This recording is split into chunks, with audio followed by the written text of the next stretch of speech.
হ্যাঁ আমি ঠিকই বলছি, এরকম ছোট লোকের জন্য আমার বাড়িতে কোনো জায়গা নেই, একে বেরিয়ে যেতে বলো এক্ষুনি কি এক্ষুনি। আরে তুমি আমার দাদার সাথে কিভাবে কথা বলছো? আমি ঠিকভাবেই বলছি, এরকম ছোট লোকের সঙ্গে আমি কোনো সম্পর্ক রাখতে চাই না। দেখো তুমি কিন্তু খুব বাড়াবাড়ি করছো। আমি বাড়াবাড়ি করছি? তুমি জানো এই ছোট লোক তোমার দাদা আমার কোম্পানির সামনে চায়ের দোকান খুলেছে, আর এখন আমার বন্ধু বান্ধবরা সবাই জেনে গিয়েছে, সবাই আমার উপরে হাসছে। দেখো তুমি কিন্তু খুব বাড়াবাড়ি করছো, তখন থেকে সমানে তুমি আমার সামনে আমার দাদাকে অপমান করেই যাচ্ছো। অপমান করে যাবে? অপমান দেখাচ্ছি দাদা। অপমান করছে, অপমান করেছে তো দাদাকে এখান থেকে চলে যেতে বল, নাহলে আমি আক্ষুরি রাস ফেল দেবো, ওকে আক্ষুরি শেষ করে ফেলবো আমি। আরে তুমি এটা কি করছো? নামাও বন্ধু। কি রে পূজা, তুই যে বলেছিলি তোর স্বামী খুব ভালো, খুব ভদ্র, তোর স্বামী বড় দোকানে এই সম্মান করে? আরে দাদা এ না এরকম কোনোদিন কর না, কিন্তু আজকে তোমার সাথে এরকম কেন ব্যবহার করছো আমি বুঝতেই পারছি না। আর শোনো তুমি কিন্তু খুব বাড়াবাড়ি করে ফেলছো, এরপর যদি আর একটা অপমান তুমি আমার দাদাকে করেছো না, তাহলে কিন্তু আমি আর সহ্য করবো না।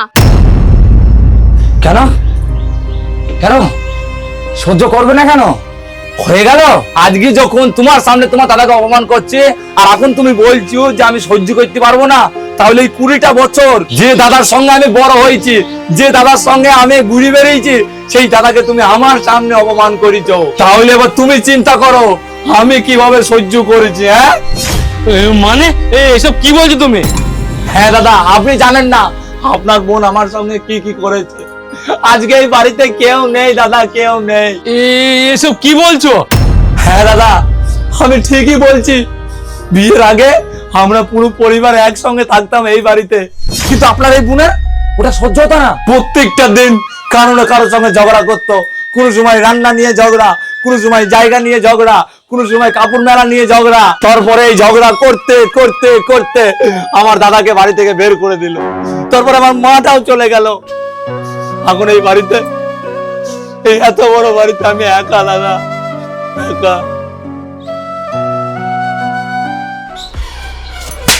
ছি পূজা ছি, তোকে আমি এই শিক্ষা দিয়েছি? আরে তোকে আমি সংসার গড়তে পারিছিলাম, ভাঙতে নয়।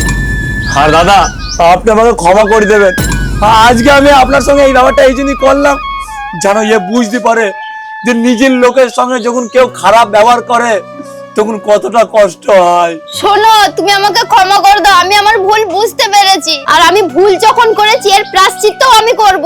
আর আমার জন্য দাদা মা এই বাড়ি ছেড়ে চলে গেছে, তো চলো আমরা দুজনে গিয়ে মা আর দাদাকে ফিরিয়ে নিয়ে আসি। আমি গিয়ে ওদের কাছে ক্ষমা চেয়ে নেবো, আমার বিশ্বাস ওরা আমাকে ক্ষমা করে দেবে, তারপর আমরা সবাই একসঙ্গে আবার এই বাড়িতে থাকবো। চলো।